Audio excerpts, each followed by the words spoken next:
Hello everybody, Father Andrew here. In this video I'm going to be showing off my S.A.M project, the Sensory Autonomous Machine.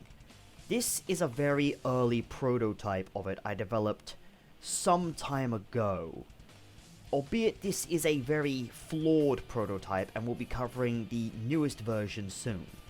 It uses an add-on called Unofficial Wiremod Extras to add the ability for it to hunt by sound, but to summarize what this machine does, this array of sensory equipment on the front scans for a valid target, and if the target finder here and these ranges match the same thing, it will lock on and it will chase and kill the target. Albeit this old prototype suffers from some issues, such as movement issues. Now that the target is dead, you can see one of its immediate flaws. The machine goes into its roaming state, but its physics aren't the best. If I put down more targets, it does cycle correctly sometimes. This old prototype also has a tendency to kill a single target, lock onto them, and do things like this. The old prototype, something is wrong with the circuitry in here. There is a timer in here. I don't know what does what because how old this is, but it's now started cycling through targets again. This is a very old and buggy build. But essentially, I'm going to also demonstrate that if I shoot, it is hearing the bullet impact because of the microphone, and it is heading towards that noise. This is it in a roaming state, but once it locks onto a target, it ignores noise and will kill the target. However, it tends to bug out like this, as already mentioned. But this is the current S.A.M iteration. Unlike the previous one I showed you, it is significantly less complex. These four ranges scan for a target ahead. It picks up the ID of the entity and then converts it into the ID2 entity, which gives us the unique ID of whatever it is. For example, let's throw down some random Combine soldiers.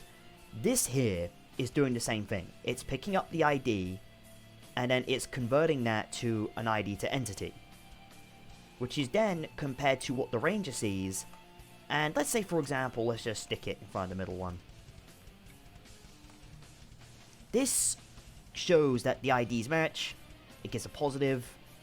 It then compares that and also checks if it's alive. So if it's a live target and its identity matches, this live target system is because if it loses the target, you get a brief null entity, which means it creates two positives which could false alert the system. And this triggers the or any.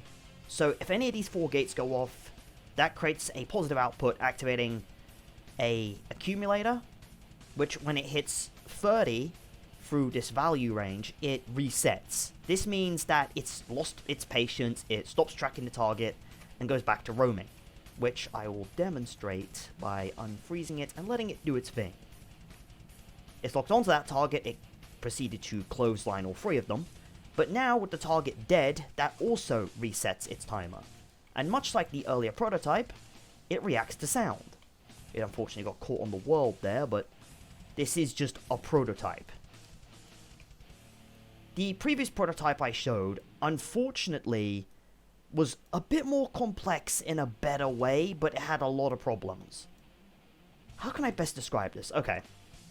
It had features that this prototype does not have, such as, for example, if I were to shoot this, like this, just open fire on it, it doesn't really care. But that's because the previous prototype had a damage sensor, and if it took an amount of damage that was over a threshold, the defined time of 30 seconds could be increased like 45, 60 seconds, etc. So it would become progressively more agitated the more damage it took. It would also gain a speed boost, which this version does not have, albeit I could work those in. It's currently just roaming at the moment, and for some reason, if you're flying, it sometimes counts as creating sound, which can trigger the microphones. As you can see, it responds, and if I were to, example, go to zombies and spawn, like, some fast zombies, enable that, that allows them to make noise.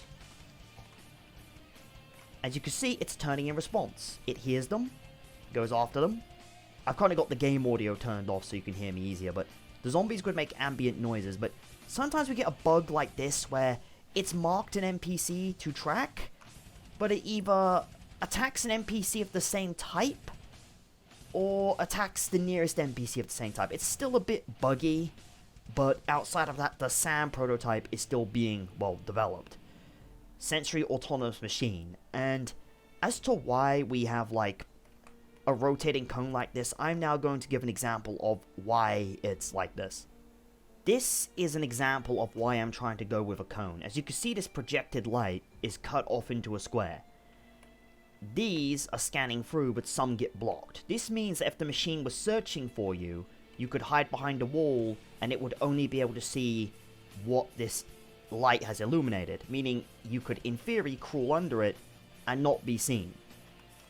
The whole point of this is to make the sensory capacity of the machine more realistic and more akin to an actual enemy, rather than some omnipotent, bloodthirsty mechanism that just charges around the map towards the nearest living thing, to sort of emulate this being a more natural system. However, unfortunately, Project S.A.M is indirectly held back by the very nature of wiremod itself. These rotating discs with scanning equipment, they are a stand-in for the fact that wiremod has no dedicated, like, conical vision-based scanners, or basically a spotlight-shaped scanner. They have nothing like that. Even in unofficial wiremod extras, I can't find anything that fulfills that role. If I was able to get something akin to this in a single component, it would mitigate all of this down to a single line of 8 components rather than relying on 4 8s, which is a very large number, especially considering the impact that would have if you tried to run it on a multiplayer server. But then again, this iteration is significantly better than the old one. This one has magnitudes more parts. In fact, its walk cycle, its swimming cycle, and its attack cycle are all on separate walk cycles. And this one does have a damage sensor in here somewhere, so if I shoot it and it was chasing me, the time it chases gets increased based on the amount of damage taken, which is a system I want to implement on this prototype soon, but that can happen at a later date.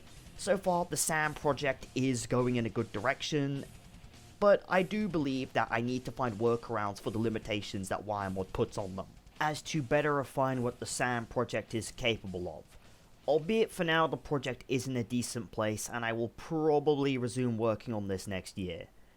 With that, that's pretty much it for the video. Tell me what you think in the comments and all that. I'll see you around. Bye bye.